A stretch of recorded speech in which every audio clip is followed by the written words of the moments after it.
আজ এক বিশেষ ঐতিহাসিক এবং গৌরবময় দিন। আজ থেকে প্রায় 59 বছর আগে 1967 সাল ঠিক এই দিনে আমাদের এই মাতৃসমা বিদ্যা মন্দিরের বীজ বপিত হয়েছিল। বহু চড়াই উতরাই অতিক্রম করে আজ সাফল্যের সাথে পায়ে পা মিলিয়ে আমরা 60 বছরে অর্থাৎ হীরক জয়ন্তীতে উপনীত হয়েছি। হীরক, হিরে যেমন কঠিন এবং উজ্জ্বলতম, আমাদের সবাকার সাফল্যটা আজ ঠিক হীরের মতোই সমুজ্জ্বল। তাই আমরা আজ সেই বিশেষ সন্ধিক্ষণে উপনীত হয়ে আমরা শিক্ষককুল, আমরা ছাত্রছাত্রী, আমাদের সকলেই আজ গৌরব অনুভব করছি।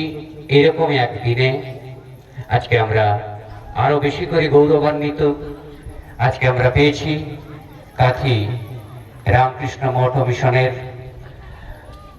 সব পূজ্যপদ স্বামী মায়াধীশানন্দ মহারাজকে।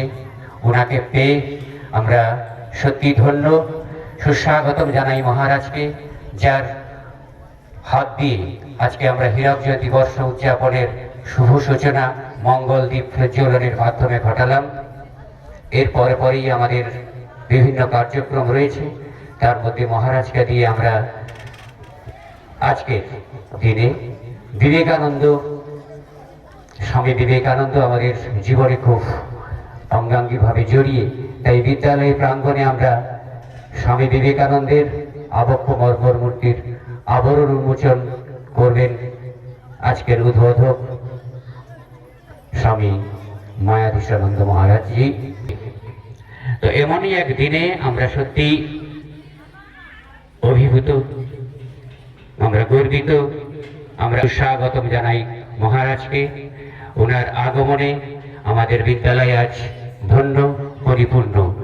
তাই আশা করব ওনার দু চার কথা আমাদের এই বর্তমান সমাজের ছাত্রছাত্রীদের উদ্দেশ্যে তিনি রাখবেন, যেটা আমাদের এই ছেলে মেয়েরা আজকে বখাটে হয়ে যাচ্ছে, তাদের উদ্দেশ্যে তিনি দু চার কথা মূল্যবান বক্তব্য রাখবেন, যাতে আমরা এই সকল ছাত্রছাত্রীদের সামনের দিনে সফলতার দিকে এগিয়ে নিয়ে যেতে পারি। এইটুকু আশা রেখে আমি আবার ক্ষুদ্র বক্তব্য শেষ করছি। আবারও মঞ্চে উপবিষ্ট যারা রয়েছেন সকলকে পুনরায় আমার অন্তরের অন্তঃস্থল থেকে এবং আমার বিদ্যালয়ের পক্ষ থেকে সকলকে ধন্যবাদ, শ্রদ্ধা জ্ঞাপন করে আমার ক্ষুদ্র কথা শেষ করছি।